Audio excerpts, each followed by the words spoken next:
Picture this. You're a medieval assassin creeping through twisted shadows, the target finally in sight. But this isn't the start of a success story. It's the beginning of a life spent running from betrayed clients, angry nobles, and sometimes even the people who hired you. How did it get this bad? Let's talk about it. Forget everything Hollywood's ever shown you about assassins. No secret handshakes, no elaborate training rituals, and definitely no sleek leather outfits. The popular image of these shadowy killers as part of an elite underground network couldn't be further from reality. The truth. Most medieval assassins were the last people you'd expect. Thrust into the profession not because they wanted glory or riches, but because they were out of options. These weren't skilled professionals honing their craft in secret chambers. They were desperate individuals, scraping by in societies that barely cared if they lived or died. We tend to imagine assassins as something out of a fantasy, dedicated, methodical, and sworn to silence, like they took an oath under the stars or something. In medieval Europe, though, the story was far less glamorous. Your average assassin could have just as easily been a starving peasant, a disgraced soldier, or a pickpocket looking for a payday. Some were former mercenaries, too wounded or burned out to survive traditional battlefields. Others were prisoners forced into service, released only long enough to complete a dirty job before vanishing again, if they were lucky, that is. And training, forget about it. Nobody sat these people down and said, "Here's how to sneak into a castle," or "This is the best way to handle a poisoned dagger." They didn't have master assassins teaching them how to move undetected or which tools worked best. Most of them didn't even know what they were doing. Missions relied less on planning and more on sheer gut instinct. Imagine someone handing you a rusty sword and saying, "Go take down the local lord." That's about as much preparation as they usually got. The tools of the trade weren't much better. A fancy hidden blade, maybe a sharp kitchen knife if they were lucky enough to nick one from the village butcher. Poisons existed, of course, but only the rudimentary kinds, often homemade and wildly unreliable. These were concoctions assembled with borrowed knowledge and guesswork. Sometimes it worked, and sometimes it just gave the target a nasty stomachache. Assassination wasn't clean or precise, not by any stretch. It was messy, dangerous, and often just as much of a gamble for the assassin as it was for their target. Now, why would anyone risk such a bleak profession? That's the part that makes medieval assassins so painfully human. They usually didn't have a choice. Societal structures back then didn't give the lower classes many ways to climb out of poverty. If you were a poor farmer with a bad season, you were stuck. If you were a soldier who had been dismissed, injured, or accused of cowardice, you were worse than stuck. You were a societal outcast. And if you were already involved in petty crimes, a hired assassination might have felt like the next step up, even if it wasn't. History shows us just how little these assassins were valued by the same people who hired them. They were treated not like people, but like tools, easily replaceable, easily disposed of. Nobles or rival factions who employed them made promises of money or power, but had no intention of fulfilling those promises. And why would they? Who's going to believe a known killer over a rich and well-connected lord? Trust was non-existent in this line of work, which meant betrayal was a guarantee. Even successful assassins often didn't live long enough to enjoy the rewards they were promised. If they weren't killed outright during their missions, they might be turned in by their employers once the job was done, just to tie up loose ends. And let's get real. Success didn't mean what you think it did. Imagine for a second that things went perfectly. The assassin sneaks in, eliminates the target, sneaks back out, and survives the night. Congratulations, right? Wrong. That assassin would have a new nightmare waiting for them by morning. Without any formal organization or guild to protect their identity or offer a safe escape, they had to fend for themselves. How do you think you'd avoid the wrath of an entire lord's household or the suspicion of the next village once word spread? There was no celebration, no grand reward. Once the job was done, they usually had to leave the area entirely, start over, and hope nobody recognized them. What's more heartbreaking is how short their actual careers usually were. For some, it was a one-time gig, a desperate act to buy food for their families or pay off a debt. For others, it lasted only as long as their luck did. One mistake was all it took.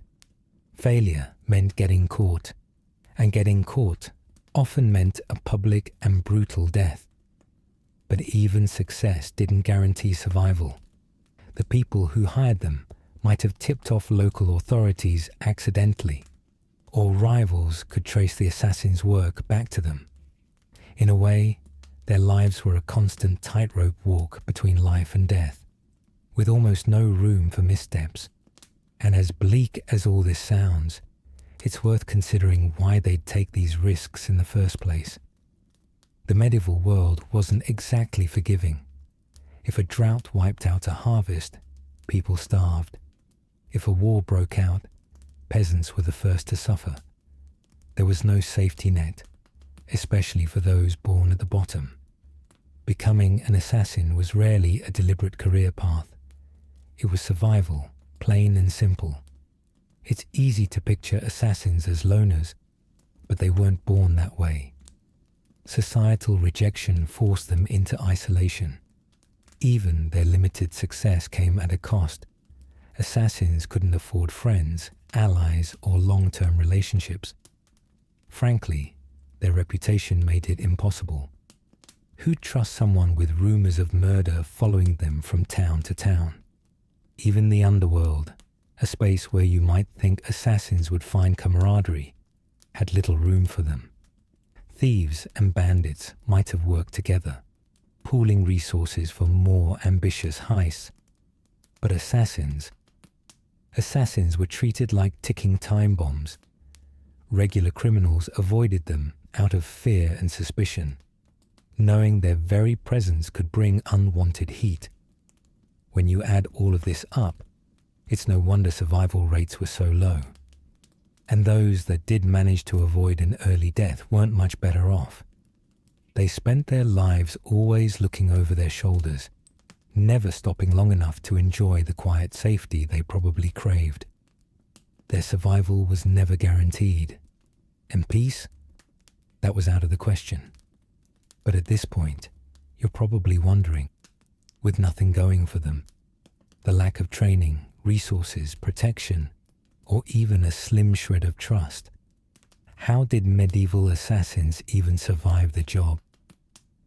Let's head into that next. Imagine this.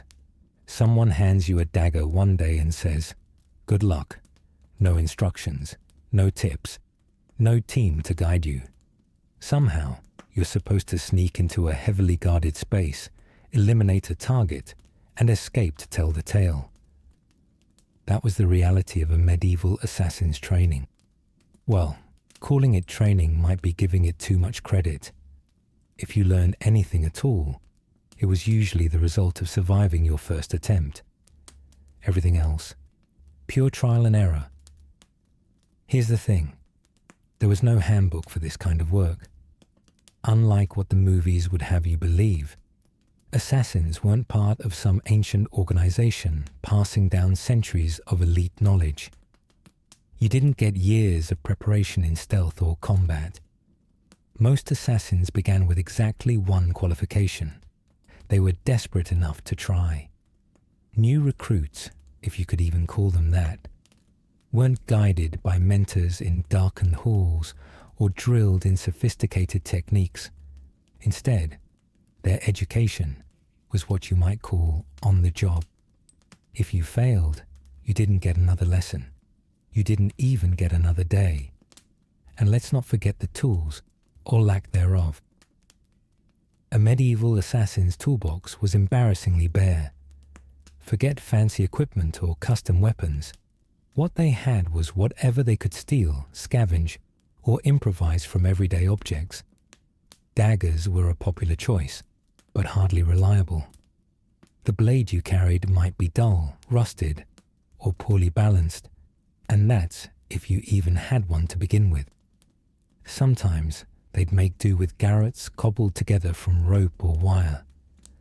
Other times, a sharpened piece of metal, a broken shard of glass, or even a heavy rock had to suffice. It wasn't what you'd call efficient, and it certainly wasn't glamorous.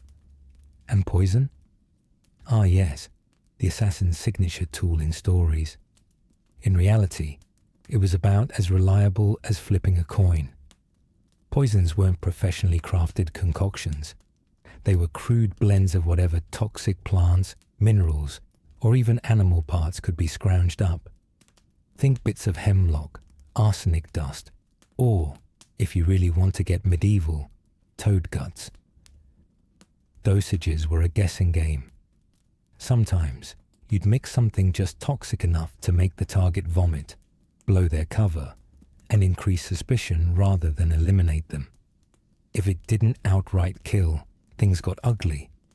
You might think someone with military experience, the ability to fight, wield weapons, or strategize, would have an edge in this line of work. And in some cases, it helped. Maybe an ex-soldier knew how to hold a knife or disarm a guard.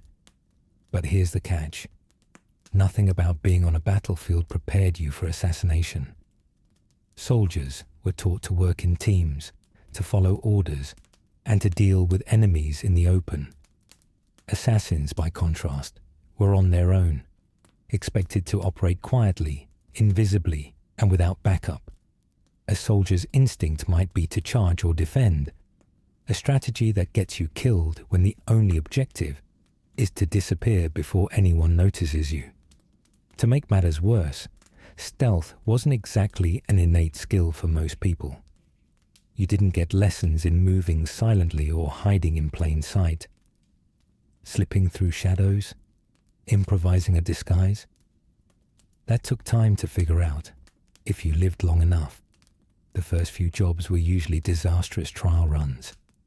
You might knock over a lantern sneaking through a hallway or get caught because you forgot to wipe muddy footprints. The learning curve was steep, and failure wasn't like failing a class. It was more permanent. Let's say you made it as far as reaching your target.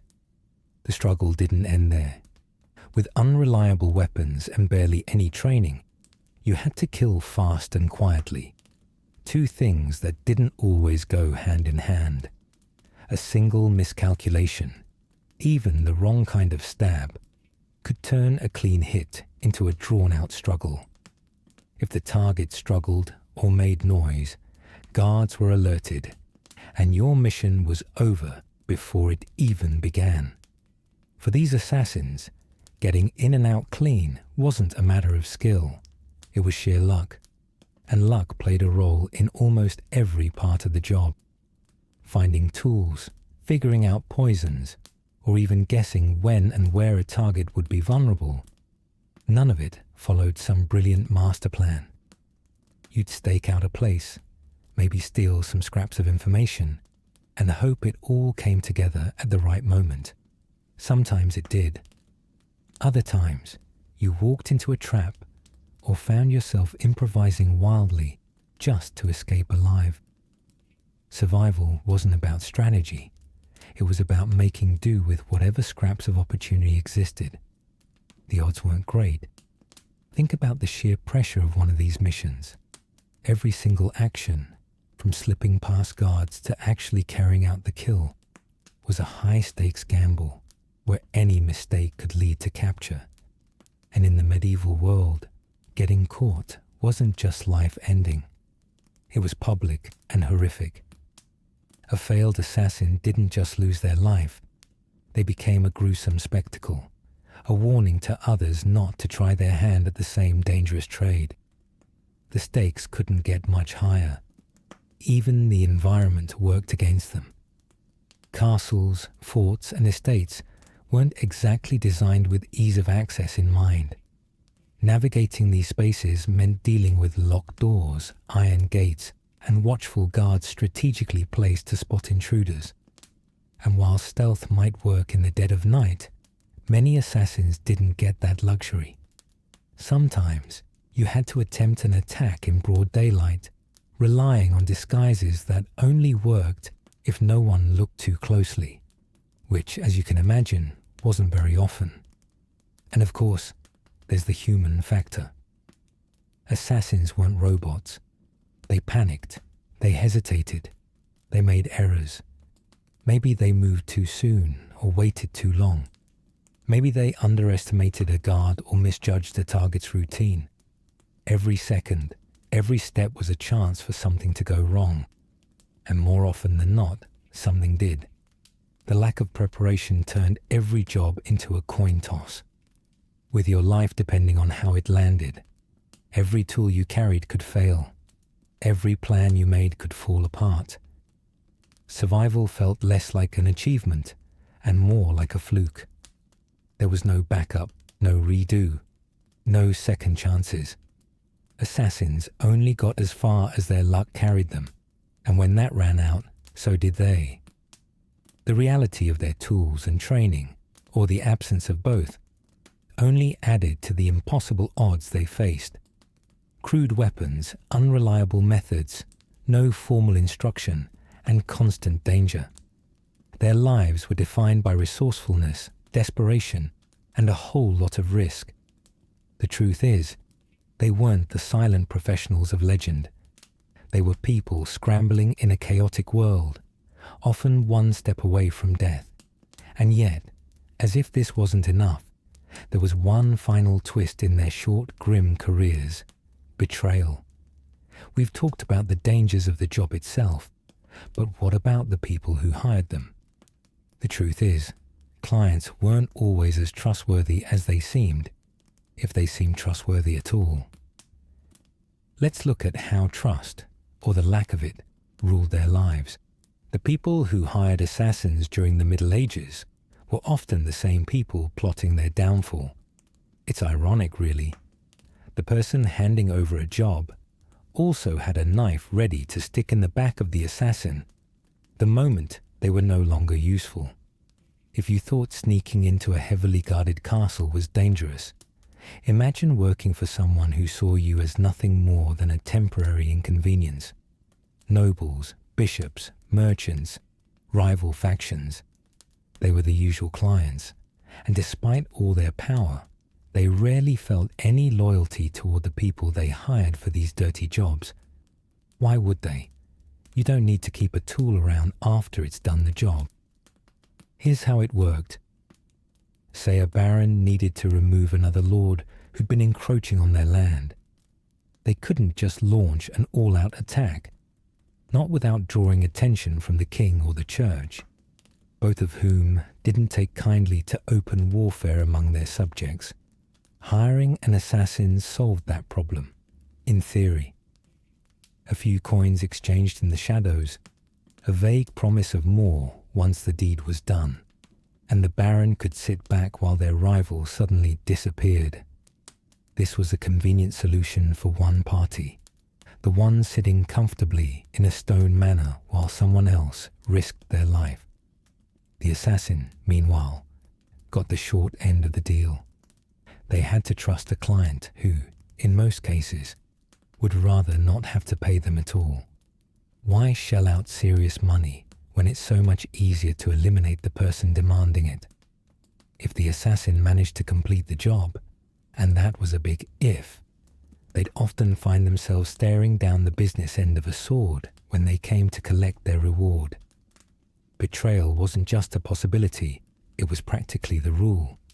And there were no refunds or do-overs. The phrase, "when the job is done," usually translated to, "after we've decided whether or not you're worth keeping alive." For the clients, this relationship worked perfectly. Assassins were disposable by design, seen as tools rather than people. Nobles and merchants understood that keeping an assassin around was risky. What if they talked? What if they decided to switch sides for a better offer? The safest solution was to get rid of them as soon as the target had been dealt with. In some cases, clients went as far as hiring a second assassin to take out the first. Imagine that, finishing a job and realizing the person you worked for had already planted a trap for you. It wasn't paranoia. It was common sense for anyone on the receiving end of these deals.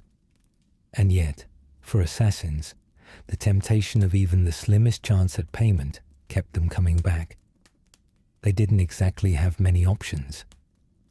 Payment in silver or gold might have been enough to start a new life, or, at the very least, keep food on the table for a while.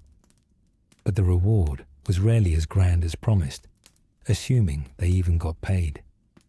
More often than not, what awaited was a handful of coins, barely enough to justify the risk of being hunted, caught, or killed. The phrase, "live on broken promises," wasn't just poetic. It was their entire profession reduced to a single grim reality. Some contracts were traps from the start. The assassin might be hired to take out a dangerous enemy, only to arrive and find themselves walking into an ambush. A decoy target, surrounded by armed guards, would expose the assassin and ensure their swift execution. The clients in these scenarios weren't careless or forgetful. They were playing politics. By dangling the promise of payment, they could rid themselves of two problems at once, the target and the assassin. And the best part, for them, nobody would take the assassin's side. No one mourned a killer for hire. If anything, the public spectacle of their capture and execution sent a neat little message. Don't mess with the people in power. Even when everything went right, if the job was completed and the assassin made it out alive, their problems were far from over. They couldn't exactly flaunt their earnings or stick around to enjoy them. The same person who had hired them might decide days or weeks later that they weren't comfortable with a loose thread walking around. Successful assassins were forced to vanish. Change your name, change your appearance, leave town before anyone connected you to the crime, and hope that nobody else decided to collect a bounty on your head in the meantime. It wasn't just the fear of being hunted. It was the sheer instability of a career that demanded constant reinvention. Start over again and again, until the stress finally caught up, or the odds stopped favoring you. This constant cycle, work, betrayal, flee, wasn't accidental. It was built into the medieval system. In a world where power dictated everything, trust was a foolish luxury. The nobility and clergy held all the cards. An assassin, for all their daring, was just another expendable pawn. And pawns didn't stick around to enjoy the safety of the board. If anything, they were swept off it the moment they outlived their usefulness. Speaking of trust, there's one thing an assassin could never afford to do: push back. Blackmail, for example, might seem like a reasonable tactic. You just finished a job for a powerful client, and they're refusing to pay. Threaten to expose them, right? Wrong. Blackmail wasn't an option. It was a death sentence. Nobles didn't negotiate with assassins. They had armies, informants, and no shortage of money to hire someone else to deal with the problem. Even the hint of betrayal from an assassin meant they wouldn't live to see the next town. You could threaten a tavern keeper or a disgraced merchant, but going toe-to-toe with someone who had both wealth and influence, that was suicide. The motivations of the clients varied, but they always came with strings attached. Sometimes it was about consolidating power. A rival baron needed to be removed before a piece of land could change hands. Other times, it was petty revenge, like a merchant taking out a competitor who was undercutting their prices. Then there were the bigger jobs, the kind meant to destabilize entire regions. A king's counselor, a high-ranking bishop, maybe even minor royalty. The assassin, in theory, would get a bigger payday for these targets. But in reality, the danger scaled with the reward. The more important the target, the more heavily guarded they were, and the harder it was to disappear afterward. In the end, the relationship between assassins and their clients was painfully one-sided. For the assassin, it was a gamble with almost no chance of reward. For the client, it was a transaction that left them in complete control. Even the most successful assassins, those who survived multiple jobs, knew better than to trust anyone who handed them work. Success in their world wasn't about recognition or glory. It wasn't even about the money. It was about getting to the end of the job alive and staying one step ahead of whoever was holding the knife next. Trust was a lie, betrayal was inevitable, and survival required constant vigilance. If the tools of their trade didn't fail them, their clients most certainly would. Every relationship had an expiration date, and sometimes that date arrived far sooner than expected. You might wonder, how did they navigate the constant danger, not just from their missions, but also from the very world they operated in? Let's look at the way they relied on deception and disguise to survive, even if just barely. The best disguise for a medieval assassin. Honestly, it wasn't about looking clever or cool. It was about not looking like anyone at all. The goal was to blend in so thoroughly that no one cared to give you a second glance. It's not like they had costume departments or endless resources to craft the perfect look. Most disguises were just cobbled together from whatever a person could scavenge, steal, or piece together through sheer desperation. But even with those efforts, passing unnoticed in medieval towns and courts was no easy feat, especially when everybody seemed to know everyone else. Let's start with this reality. Small medieval communities didn't exactly make anonymity easy. In close-knit villages, even being a friendly stranger would draw attention, much less a nervous outsider darting from shadow to shadow. You couldn't just walk into a place and assume no one would notice. People weren't glued to phones or distracted by big city noise. This was a world where strangers stood out. The local baker probably knew the names of everyone buying his stale bread, and a single unfamiliar face could set off alarm bells, even without a weapon poking out of their waistband. To avoid this, assassins leaned into the cheapest disguise possible. They became the everyman, or, more accurately, the nobody. You might find one dressed in a tattered peasant's outfit, the kind no one wanted to get too close to because it looked and smelled like it hadn't been washed in weeks. A dirty face, calloused hands, and a slight limp from old injuries. Perfect. That's just another farmer hauling sacks of who cares across the marketplace. Or maybe they'd pose as a monk, wrapped in a robe that was just a little too baggy and clutching onto prayer beads like they were afraid someone might question their holiness. These disguises weren't exactly masterpieces of subtlety, but they often worked because they drew on assumptions about class. In medieval society, appearances mattered. If you looked like a wealthy merchant or a minor noble, people noticed. But if you looked like a sickly goat herder who smelled faintly of turnips, no one gave you a second thought. Blending into the lower classes wasn't foolproof, though. It came with its own set of challenges, especially since servants were excellent at sniffing out anyone who didn't belong. Imagine trying to pass as part of the help in a lord's manor, only for someone to ask you where the cook's cat likes to sleep. If you couldn't answer, you didn't just blow your cover, You also painted a target on your back. Now, face coverings, those dramatic masks or veils you see in movies, seem like they'd be a natural choice, right? But here's the problem. Covering your face in most medieval towns made you stand out.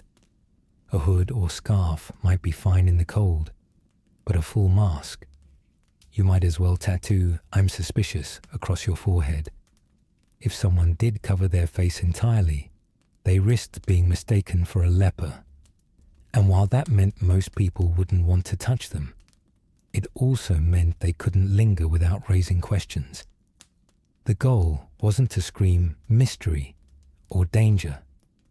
The goal was to blend so thoroughly into the everyday background noise that no one even remembered seeing you. Of course, even a good disguise could only get you so far. Assassins had to sell the character they were playing, and that often meant fabricating an entire story to go along with it. Someone might claim to be a traveling merchant, hauling cheap fabrics or dyer's stains on their way to the next town. They'd mutter vague responses about their trade. "This old carpet.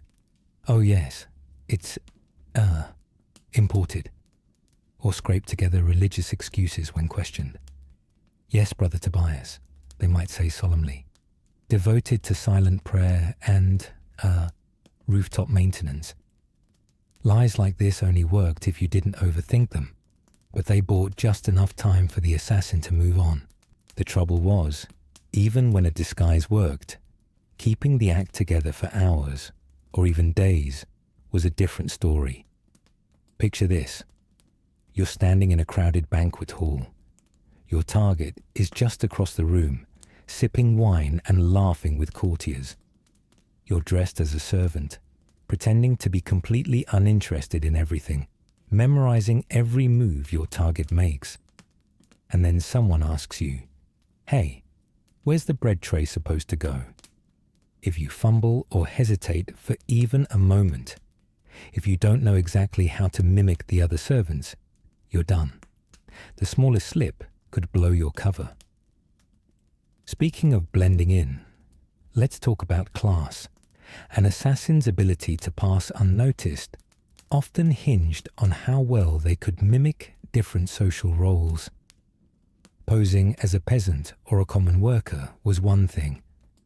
Posing as someone who belonged in a noble household was something else entirely. Wealthy households trained their servants to notice details. An assassin trying to infiltrate a manor might be spotted immediately if they placed a goblet on the wrong side of a table or failed to bow deeply enough to the master of the house. These were the kinds of mistakes that cost far more than a scolding. There were also practical limits to what a disguise could achieve. Medieval assassins didn't have Hollywood-worthy wigs or prosthetics. If you wanted to look older or cover up scars, you got creative. Maybe you rubbed dirt into your face or smeared on soot to look grizzled. Need a beard? Better hope no one got close enough to figure out it was stuck on with honey. These tricks worked from a distance, but fell apart under scrutiny. If someone got too close, the game was over. Even the best disguises were temporary. They were meant to buy moments of confusion, not long-term invisibility. Once the attack was carried out, staying in character wasn't just difficult, it was impossible. At that point, the disguise wasn't enough to save you. You had minutes, maybe seconds, to disappear completely. That's where the real art of being an assassin came in. The most effective strategy wasn't to maintain a perfect persona. It was to become a ghost. Assassins planned their routes out of town ahead of the job, knowing they'd need to vanish immediately.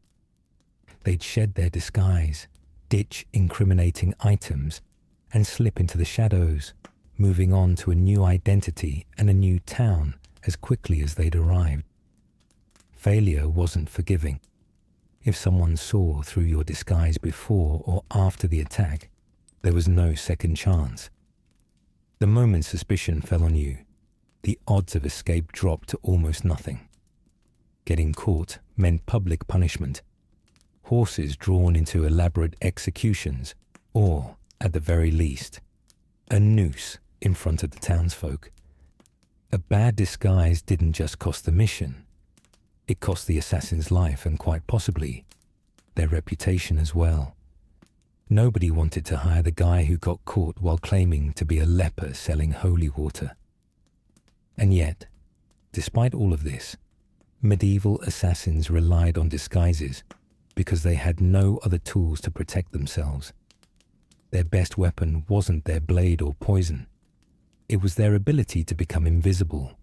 When clothes and stories failed, their only option was speed. Run, disappear, keep moving, keep lying, and never, ever look back. But what about the targets themselves? When the disguises worked and the assassin came close enough to strike, they had one final challenge: actually reaching someone who, for all intents and purposes, lived in a fortress designed to keep threats exactly like them out. Let's take a look at the obstacles standing between assassins and their targets. Their targets weren't just people. They were practically fortresses on legs. Nobles, bishops, kings, and military leaders weren't easy to reach in any sense of the word. Killing someone who mattered, and by mattered, I mean someone who could pay for a small army to protect them, wasn't as simple as sneaking up and letting a blade do the talking. These people lived behind walls, gates, and guards so thick, it might as well have been a game of how many layers can we stack to stay alive. For good reason too. The higher up you climbed the social ladder, the more enemies you had, and the more determined you were to sleep soundly at night. The targets medieval assassins were hired to eliminate weren't drunkards stumbling home after tavern fights. They were important enough to keep half the local population employed just to protect them. Nobles, for example, were a top pick. Some baron with a grudge would pay to knock off another baron, whose sheep grazed one step too far onto the wrong pasture. Bishops, too, often found themselves on hit lists. Install a corrupt man of God, and suddenly everyone you've ever slighted wants divine justice delivered with a knife. And then there were kings, or more commonly, their advisors. While royals were harder to physically access due to their paranoid levels of protection, high-ranking counselors, military officers, or even wealthy merchants all made suitable and slightly more reachable targets. The assassin wasn't just after an individual. They were targeting the very structure of power itself, which meant all the weight of that power pushed back against them. Getting to any of these people was almost impossible unless you were prepared to navigate a labyrinth of physical and psychological obstacles. Castles and manors weren't just places to live.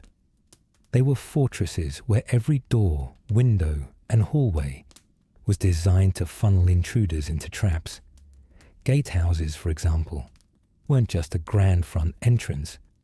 They were heavily fortified bottlenecks featuring thick wooden doors, iron portcullises, and narrow murder holes where defenders could rain down boiling oil, or whatever other nasty concoction they felt like whipping up that day.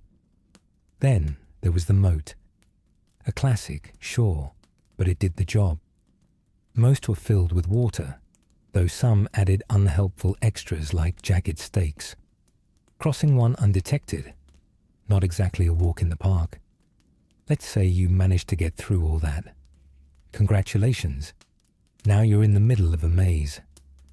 Castles were intentionally designed to confuse intruders with winding hallways, hidden passages, and dead ends.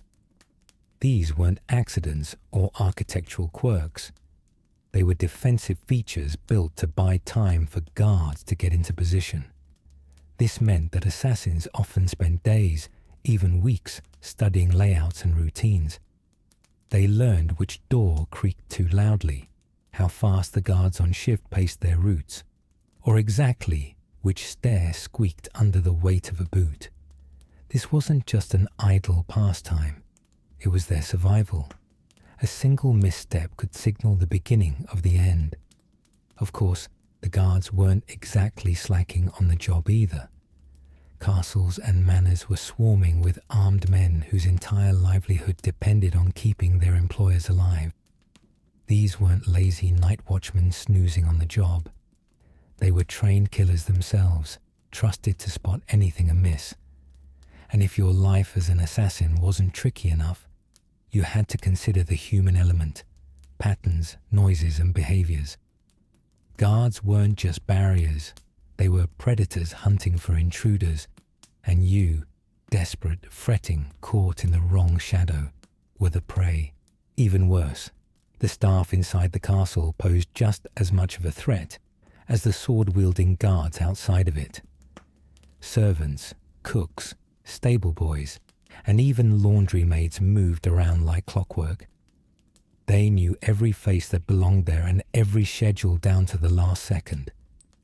If you were out of place for even a moment, too clean to be shoveling manure, too awkward to be a real kitchen hand, someone would notice. And once a servant raised the alarm, there was no going back. Even medieval gossip moved faster than you could run, and the consequences of being caught were brutal. All of this was before you even got close to the target. Nobles weren't just guarded by walls. They were guarded by their own paranoia. Let's be honest. Living in a system built on betrayal and rivalries made people a bit on edge. These were folks who employed food tasters because they assumed there was poison in every meal.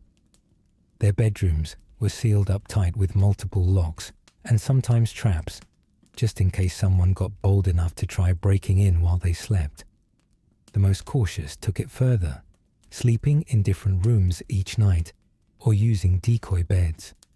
Surrounding yourself with sycophants and backstabbers tends to make you suspicious of literally everyone. Assassins didn't just have to navigate the physical barriers. They had to outmatch the spiraling paranoia of someone who knew they were a walking target. The irony is, even after all this planning, sometimes the only way to reach a target was just dumb luck. Sure, you'd position yourself, maybe bribe a chambermaid or charm your way through a suspicious but uninterested guard. You'd think of every possible angle and backup plan, but at the end of the day, success boiled down to whether or not the timing was perfect. The target slipping up for just a split second could be the difference between victory and failure. A room unguarded during a moment of drunken distraction, or a forgotten servant's door left unlocked. These were the cracks anyone trying to infiltrate would pray for.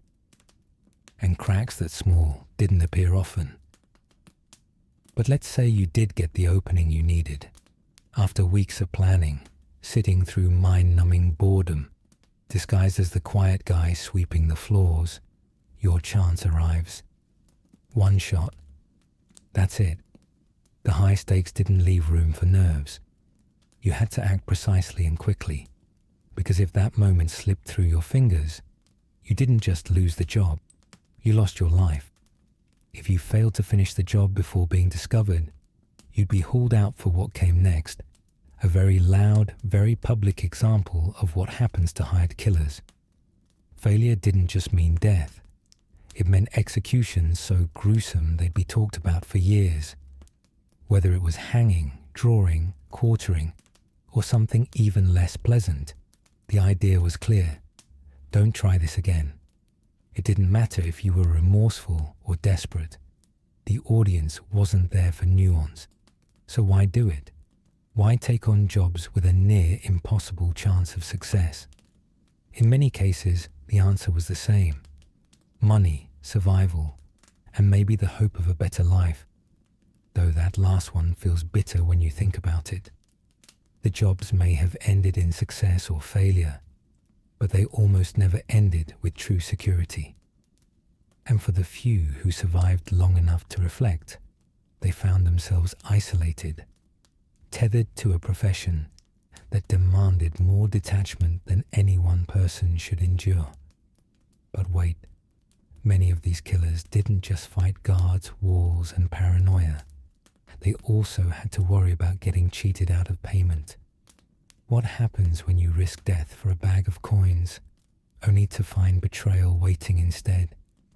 Let's get into the grim reward system these unlucky souls depended on. A pouch of silver. Sounds like a decent deal for risking your life, right? Except, of course, that bag of coins was as slippery as the trust between assassins and their clients. The promise of payment was the carrot dangling in front of anyone desperate enough to take up this grim work. And yet, it was rarely as simple as finish the job, collect the coin. Payment wasn't just a reward. It was a tool of control, exploitation, and, more often than not, outright betrayal. Here's how it was supposed to work. An assassin would meet with a client in hushed secrecy, maybe in the corner of a smoky tavern or down a quiet alley after dark. The client, a noble, maybe a merchant with too many enemies, would bring a small pouch of silver to seal the deal. But it was rarely the full payment. Usually, they'd slap down a small advance and promise the rest when the job is done. Those 4 words carried a lot of weight, but very little clarity. What did done mean in a world full of dangerous grey areas? Did you have to provide proof? Did they want the rival gone quietly? Or did it need to be a public spectacle? Ironically, that vague language left plenty of room for excuses not to pay up later. And let's not forget that advance payment often wasn't enough to cover basic preparation. If someone handed you a few silver coins up front, it wouldn't stretch far. Not when you might need to bribe servants, slip past guards, or leave town in a hurry once the job was complete. In many cases, assassins had to dig into their existing resources, assuming they had any, just to survive long enough to finish the task. So when the final payday rolled around, it wasn't extra. It was barely getting them back to where they started. And that's if the client even intended to pay all of it. Here's the truth that shaped every negotiation. Assassins were easy to discard. Why hand over a hefty bag of silver to someone who, with the snap of your fingers, could be erased? Some clients made it a habit never to pay in full, working off the assumption that an assassin wasn't in a position to negotiate. After all, who's the lord of the manor going to believe? The wealthy baron claiming no such arrangement was made, or the dirty stranger holding a bloody dagger? Clients knew assassins operated outside the boundaries of law and honor, which made them practically untouchable in disputes over payment. Sometimes, the final betrayal was more sinister. Let's say you're an assassin, handing over proof of your success. Maybe a stolen ring or a message carved hastily into wood. The client smiles, nodding approvingly, says, "You've done well." And then, you notice the subtle glint of more blades in the room. Turns out, they'd hired someone else to clean up the mess entirely, including you. Why go through the trouble of paying a killer when it's easier and cheaper to get rid of them altogether? Clients didn't need loyalty. They needed plausible deniability. Eliminating the assassin wasn't just efficient, it was insurance. There's no risk of you talking about what you did if you're inconveniently deceased. Even when betrayal wasn't part of the plan, money itself became its own cruel irony. First, let's talk numbers. The most common payment was silver, occasionally a bit of gold if the client was particularly wealthy or desperate. A pouch of silver might sound generous until you consider how far it actually went. During the Middle Ages, 5 silver coins could buy a working man a decent horse, but not much else. After covering the cost of fleeing the scene, bribing informants, and possibly treating injuries, what little was left wouldn't stretch far. And gold, forget it. Gold wasn't handed out casually in a world where its value outweighed most people's entire existence. So while assassination might have been dangerous, it wasn't lucrative. You weren't banking enough to escape your day-to-day struggles. You were barely scraping by. Survival, however, came with its own hidden costs. Finishing a job didn't mean heading home and stashing your silver.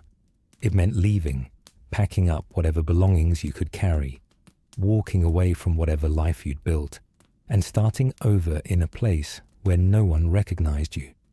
New names, new stories, new disguises. Each mission erased part of who you were, leaving behind scraps of false identities scattered across different cities, each one more fragile than the last. Relocation wasn't just necessary to keep running from enemies. It was also a way to avoid becoming a familiar face in a world that rarely forgot a bad reputation. Medieval economics only worked against them. Money couldn't fix the stigma of being a known assassin, which limited where you could hide and trade. And in cities where trust was a rare commodity, suspicions followed you everywhere. Even currency itself had its complications. Coinage varied wildly depending on where you were, and an unfamiliar coin could immediately mark you as an outsider. Do too much damage in one city, and you'd need to ditch all identifiable wealth just to keep from being traced. The problem was compounded by how little autonomy assassins had in choosing their work. Clients dictated the terms, set the targets, and pulled the strings. The assassin, on the other hand, had zero leverage. If they even attempted to argue for better pay or ask for protection afterward, it was seen as insolence, an invitation for the client to offer them a quick death instead. You couldn't push back. The power dynamic didn't allow it. Every interaction took place with an unspoken threat hanging in the air, something the assassin always knew, but rarely had any way to counter. When the job is done, didn't just promise payment, it promised the end of a transaction one way or another. Even the rare times assassins managed to collect their full payment, a heavy question still loomed. Was it worth it? Sure, the client might toss you a heavier pouch than expected, give you a smug pat on the back, and tell you the job was handled brilliantly. But what now? You couldn't stay nearby. Risk of exposure and retaliation was too high. You couldn't bank that silver on a safe, steady future. Your profession meant constant movement, constant change, and constant paranoia. Every coin in that purse came with the knowledge that someone else was probably already tracking your movements. For most assassins, the only real consistency, the only thing they could truly count on, was survival, if they even had that. Payment wasn't guaranteed, protection wasn't an option, and loyalty wasn't a concept in their world. Even when a mission ended with a perfect kill and a full payout, the risks didn't evaporate, they multiplied. The money might buy you temporary comfort, a warm meal or a room with a bed, but it couldn't erase the isolation, the reputation, or the simple fact that no amount of silver was worth dragging a target into the grave, knowing you might join them there. And then there's the grim irony of the so-called reward.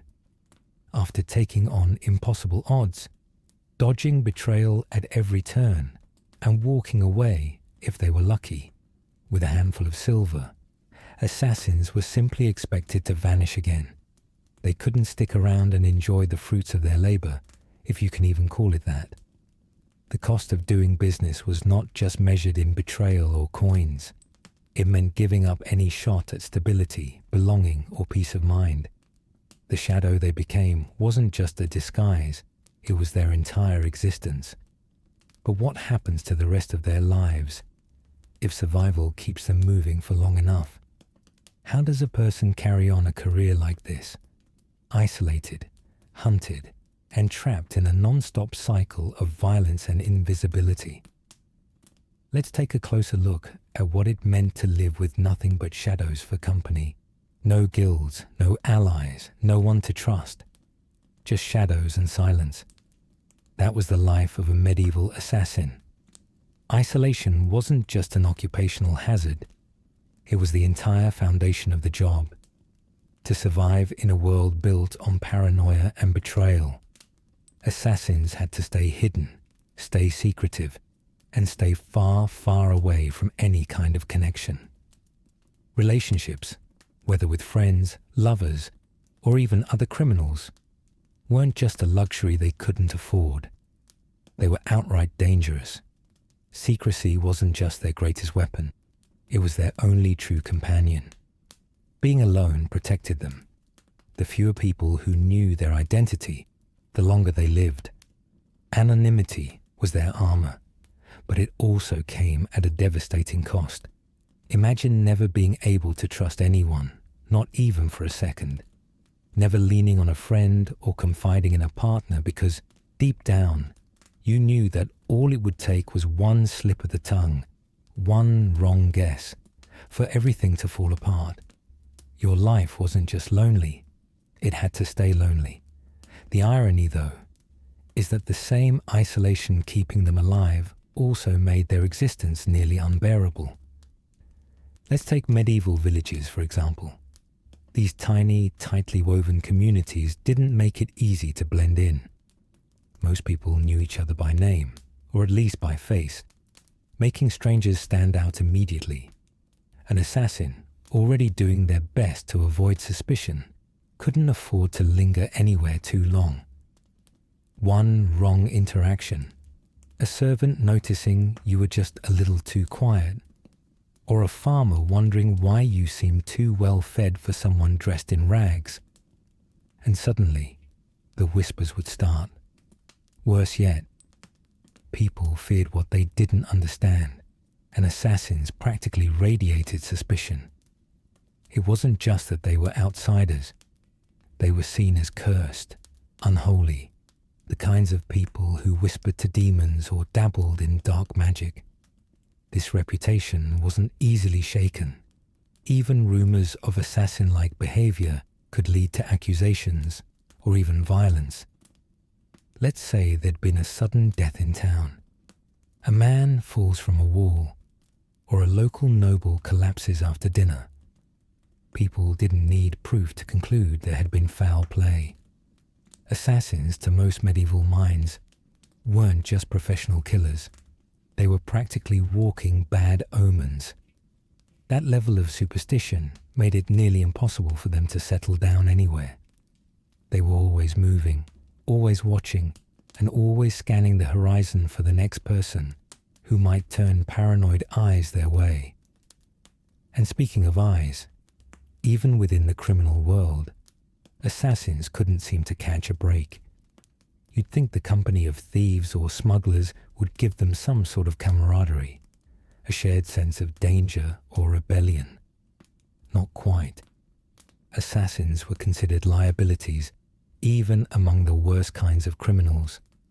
A thief might rely on another thief for a heist, but hiring, or even befriending, someone with such a high-risk reputation was asking for disaster.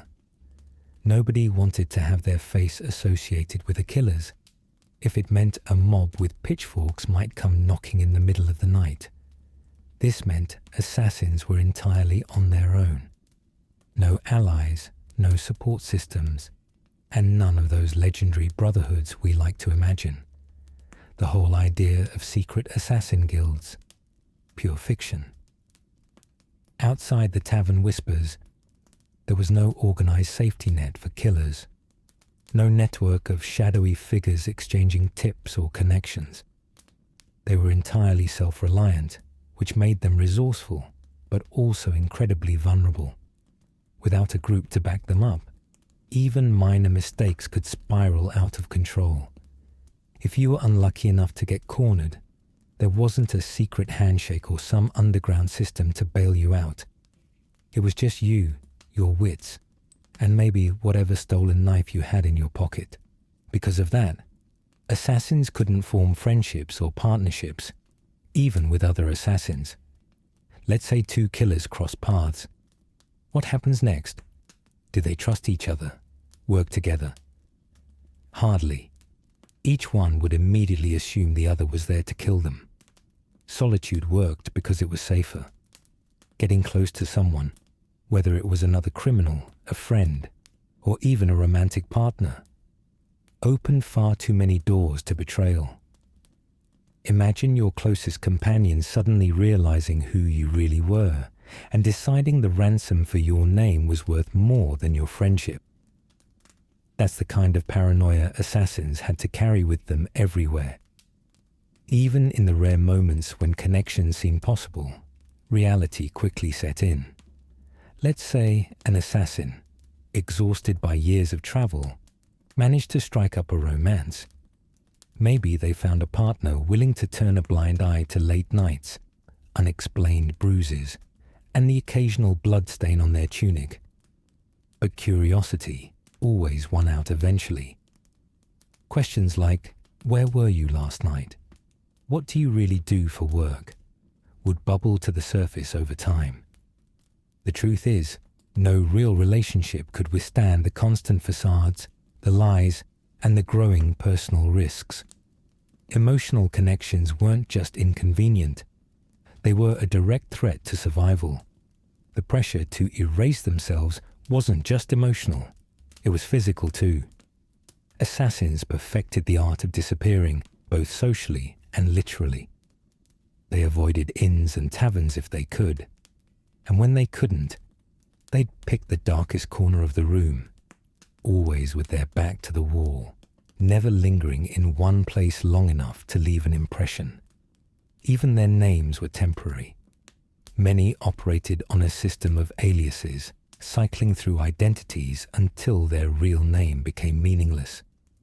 Every detail about them, from how they moved to what they wore, was calculated to make them seem unremarkable, forgettable, completely invisible. The goal wasn't to leave a legacy. It was to fade into the crowd so completely that history erased them without a trace.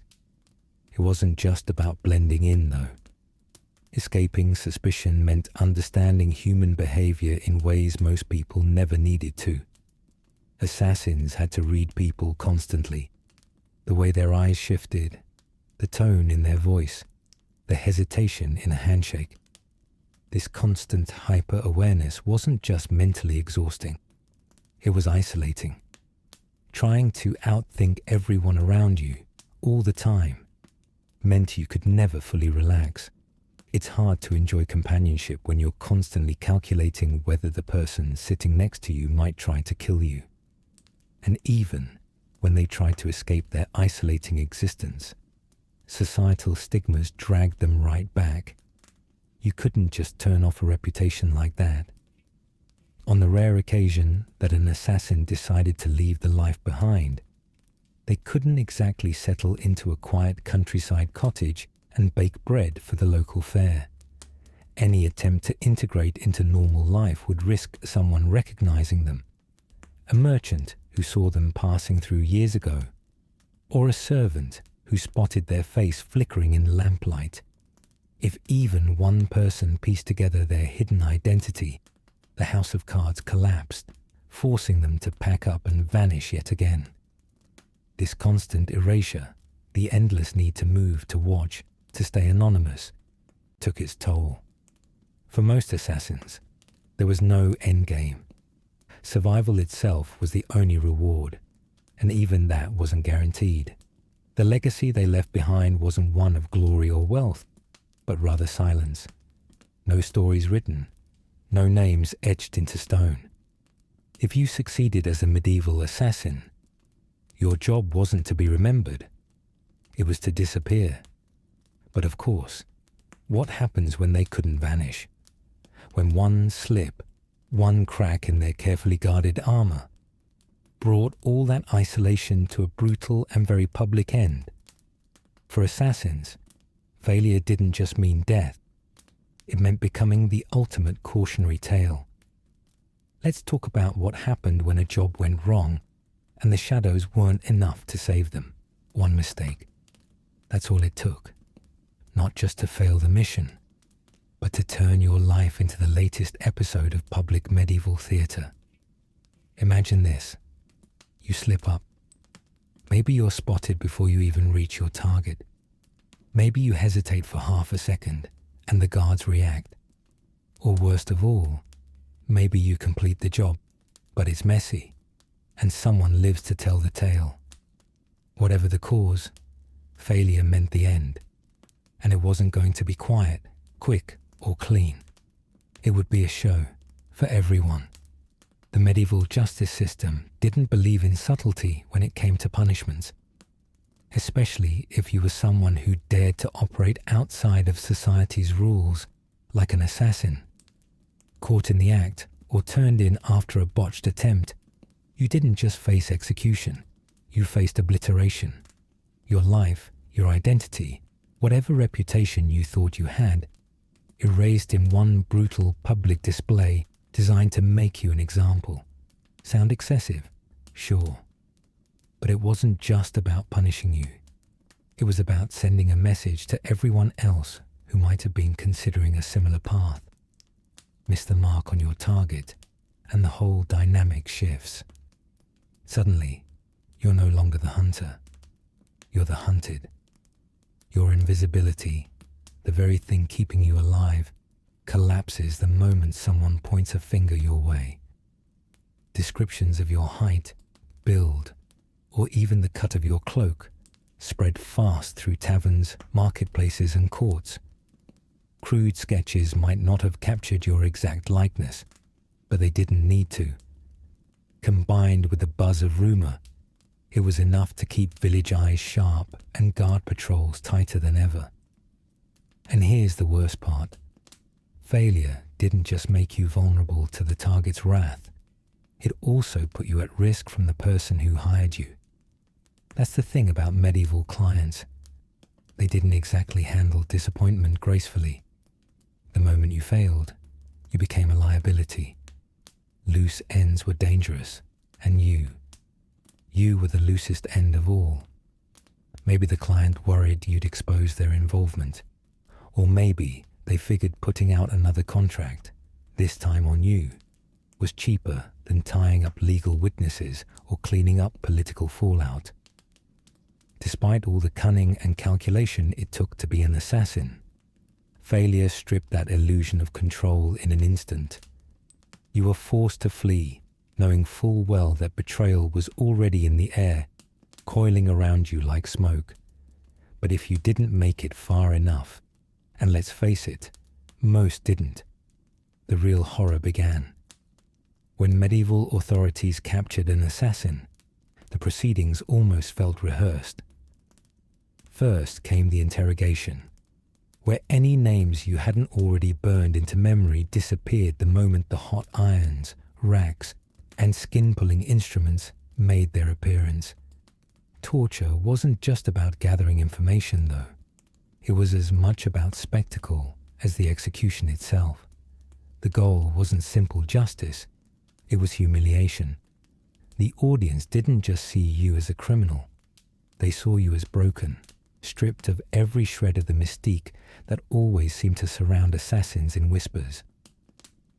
Then came the execution. Let's not sugarcoat it. Medieval punishments had all the subtlety of a battering ram. Forget a quick swing of the sword or one noose around the neck. Those were for royalty or criminals who hadn't insulted the balance of power. For someone like you, the methods were as varied as they were horrifying. Hanging wasn't the clean drop you might imagine. Instead, bodies might be allowed to dangle and suffocate as the crowd gathered. Alternatively, burning was a popular choice, slowly turning the accused from person to charred silhouette, while onlookers murmured half horrified, half fascinated. And then there was the wheel, an especially theatrical favorite. Criminals were tied down and beaten, their bones shattered one by one, all to prolong the agony and maintain the audience's attention. These punishments weren't just violent. They were performances. Imagine the crowd standing there, murmuring and jostling, as they waited for the executioner to do his work. For the average medieval peasant, this was as close to a Netflix series as life got. It wasn't the violence alone that made it a production. It was the story. The details of your crime, real or exaggerated, were shouted by town criers, waved around like warnings, and embedded in the memory of everyone who watched. You became a parable, a warning, a lesson repeated for years to come. Your death wasn't justice, it was a deterrent. Even the location of the execution played into the performance. Town squares, crowded marketplaces, and castle forecourts all served as stages for these gruesome events. The bigger the crowd, the better. After all, what good was a warning if there was no one around to witness it? People came out in droves, not just to watch, but to feel the collective reassurance that justice, harsh and unrelenting, was being served. And make no mistake, the punishment wasn't designed to end with you. It was aimed at anyone who might have shared your ambition, anyone even remotely considering becoming a shadow in someone's plans. The irony is painful. Assassins who lived their lives hidden in secrecy were dragged into the open in the most degrading way imaginable. Their anonymity, their greatest weapon, was torn away. In life, they were invisible, navigating the tangled web of society without leaving a trace. In death, they were put on display, their names and crimes carved into the air like warnings etched on stone. The mystique, the careful balance of control they projected, was erased. What was left? A body no different from the others that had stood in that square before. But the message went further.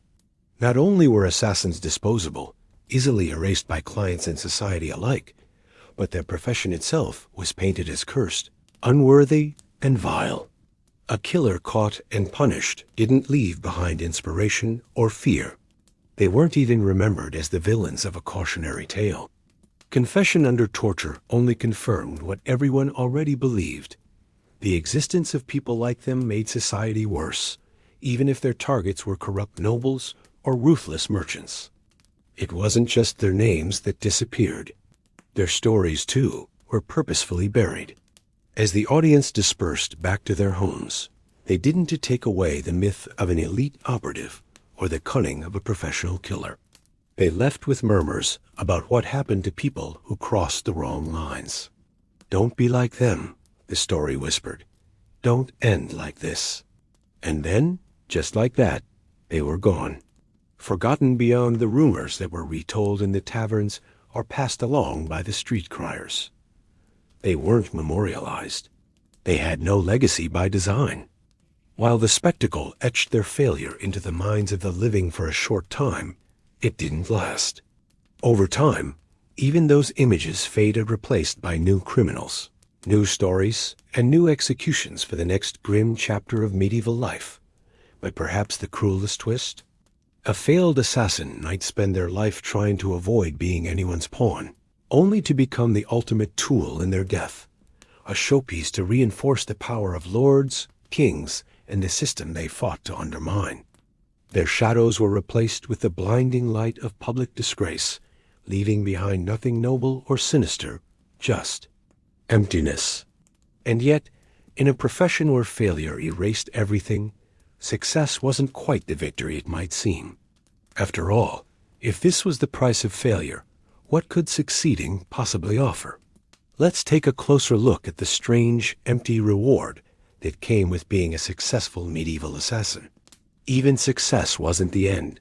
It was the start of a new nightmare. You'd think completing a job, fulfilling your mission, would bring some sense of closure, maybe even a moment to breathe. But for a medieval assassin, success came with its own unique set of problems. In fact, it often made things worse. Think of it this way. Reaching your target and making it out alive meant you not only survived the job, but also became one of the most dangerous loose ends your client had to deal with. And when the people who hired you were the same ones most likely to betray you, success was less a finish line and more the opening act to the next chapter of chaos. Let's start with the obvious problem, the client. On paper, they seemed like your ally. After all, They hired you, didn't they? Promised you payment, encouraged you to take on their dirty work. But the second you finished the job, everything shifted.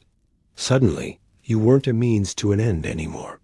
You were a liability. The truth is, most clients couldn't wait to rid themselves of the person who had just killed for them. Keeping you around, even just to reward you, left too many loose threads hanging. What if you talked? What if someone bribed you to expose the plot? What if you got too bold and decided to blackmail them? For someone who just orchestrated a murder, trusting the murderer wasn't exactly easy. As one source explains, the client, having achieved their goal, frequently became the next threat. And so, betrayal became an almost inevitable part of the process. That quiet meeting where you expected to collect your payment could quickly turn into an ambush. Some clients skipped the theatrics entirely, just sending new assassins after you as soon as their problem was resolved. Others might lure you in with the promise of silver, only for the meeting to end with one hand on the coin pouch and the other signaling the guards. For them, it was practical. For you, it was a disaster. But let's assume somehow you avoided betrayal. Maybe your client did pay you without incident. What next? Could you relax, spend your earnings, and enjoy the fruits of your success? Hardly. The moment your target was eliminated, your world shifted again. The people connected to your victim wouldn't just sit idly by. Family members, allies, even entire towns might start piecing together what happened, searching for the shadowy figure responsible. If your face was seen, your tracks weren't covered, or your name got passed around in hushed whispers, the hunt for you wasn't just possible, it was inevitable. That's why, no matter how successful the job, assassins rarely stuck around. The end of one mission immediately meant uprooting your life and starting over somewhere else. Even if you weren't being actively pursued, staying in one place was a risk you couldn't afford.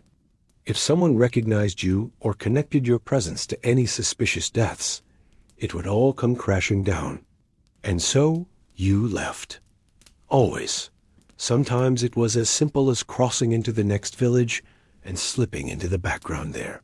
Other times, it meant long, grueling journeys across borders, traveling to places where you didn't know the language or the customs, but needed to blend in anyway.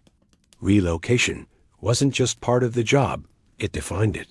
Every city meant a new identity. Depending on where you were going, you might craft an entirely new backstory, one that matched the clothes on your back and the state of your shoes. Were you a lowly farmer looking for work? A wandering monk on an obscure pilgrimage? Whatever the disguise, it had to be convincing enough to disarm suspicion long enough for you to disappear again. The truth is, assassins didn't travel for adventure or growth. They traveled because staying still turned them into targets. One wrong move, one familiar face, and the entire web of lies you'd spun to keep yourself safe would unravel. And even if nobody was chasing you, society itself made starting fresh nearly impossible. As one source notes, fear and superstition surrounded assassins. They were regarded as cursed, unnatural beings. People whispered about their connection to dark magic, assuming that anyone capable of such unnatural acts must have made a pact with devils or consorted with demons. That reputation clung to you no matter where you went.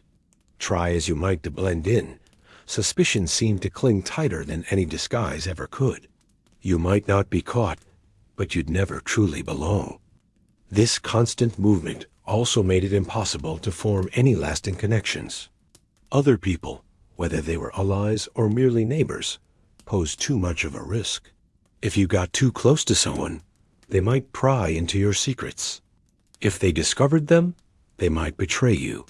And even if they didn't mean to, the more people who knew even a portion of your story, the more dangerous your existence became.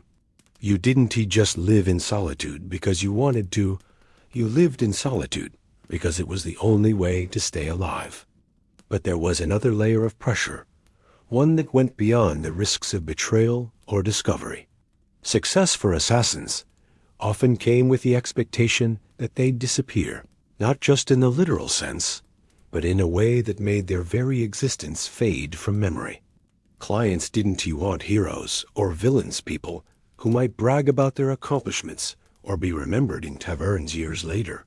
They wanted tools that vanished.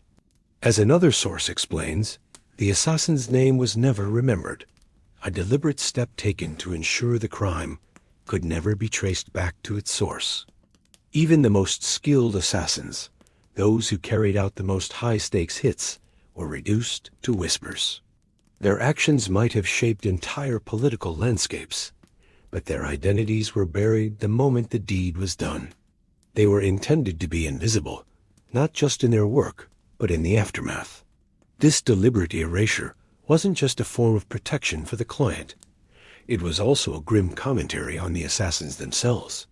Their profession was steeped in danger and loss, but it never granted them the dignity of recognition or legacy. Whatever victories they achieved were ghosts felt but never seen. In a way, the assassin's ultimate death wasn't the moment they breathed their last breath, or even when their name faded from history. It was the moment they realized how little their success had ever really mattered. And let's not forget the irony of it all. The skills that made assassins successful, stealth, adaptability, intelligence, became burdens that weighed them down. They had everything it took to stay alive, yet their lives offered nothing in return but empty survival. For them, success wasn't about glory or lasting impact. The profession of an assassin offered power, one source explains, but at the cost of peace. Even making it to the end of a mission alive and paid didn't mean victory. It only meant you lived to face the next betrayal, the next hopelessly dangerous job, the next town where fear and suspicion awaited you. In the end, success meant exactly one thing: surviving one more day. But for what? To keep running? To keep hiding? To keep erasing yourself piece by piece until there was almost nothing left? Even for those who outlived the worst of their careers, who somehow avoided the sword or the executioner, there wasn't much to celebrate. Their stories weren't songs of triumph. They were carefully forgotten, these invisible hands who shaped a history that never wanted to remember them. And as much as failure brought a public spectacle, success brought its own kind of tragedy. A quieter one, maybe, but just as bleak. Because at the end of it all, the life of an assassin wasn't about winning or losing. It was about survival, and for them, that was as futile as the fleeting shadow they left behind. Speaking of futility, let's return to the life itself. From their constant fear of betrayal to the isolation they carried everywhere, what does their grim profession tell us about the world they lived in? Let's head to the conclusion to tie it all together. The life of a medieval assassin wasn't a tale of glory or intrigue. It was survival, plain and brutal. Their world was defined by betrayal, desperation, and the constant fear of death, all for scraps of silver that rarely felt earned. Unlike the heroes of history, assassins existed to be forgotten. Their names weren't celebrated, their deeds weren't recorded. The assassin's name was never remembered, a grim truth that erased any chance of legacy. So, as we fade back into the present, dim the lights, rest easy, and remember, history might celebrate its heroes, but it rarely tells the full story.